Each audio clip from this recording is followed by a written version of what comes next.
বিসমিল্লাহির রহমানির রহিম। প্রিয় বান্দরবানবাসী, দেখতেছেন এটা একটা রুম, এটা 301 নম্বর রুম। এখানে কতজন স্টুডেন্ট আছে? আমাদের 78 জন স্টুডেন্ট আছে। এই 78 স্টুডেন্টের আজকের পরীক্ষা হলো বাংলা প্রথম পত্র, বাংলা দ্বিতীয় পত্র মিলিয়ে ওদের প্রি টেস্ট পরীক্ষা। এখন এইখানে যে আপনি দেখতেছেন দাঁড়ানো 1 জন, 2 জন, 3 জন, 4 জন আর হলো 5 জন। এই 5 জন ছাত্রছাত্রী আমাকে চিনে যে আমি তাদের কলেজের স্যার এবং তাদের কোন সাবজেক্ট আমি পড়াই।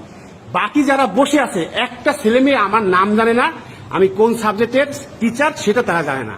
এখন আপনারা যারা বান্দরবানবাসী আছেন তারা বলতেছেন যে আমাদের এখানে ছেলেপেলেরা যে ফেল করছে এই দায় টিচারদের। এখন আমাকে তারা যে চেনে না, আপনারা বলেন কেন চেনে না? আমি কি তাহলে আপনাদের এই স্টুডেন্টের বাড়িতে যেয়ে পড়ে আসবো নাকি তারা কলেজে এসে পড়বে? এই প্রশ্ন আমি আপনাদের কাছে রেখে গেলাম যে 78 জনের মধ্যে মাত্র 5 জন ছাত্রছাত্রী আমাকে চিনে, আমি যে তাদের কলেজের টিচার এবং আমি কোন সাবজেক্টের টিচার এটা তারা জানে, আর বাকিরা জানে না। আমার নাম জানে না, আমি কোন সাবজেক্ট পড়াই তারা জানে না। অনেকে ওই যে মুখের কাছে হাত রেখে দিচ্ছে যাতে তাকে কেউ চিনতে না পারে, তারা এখন লজ্জা লাগছে।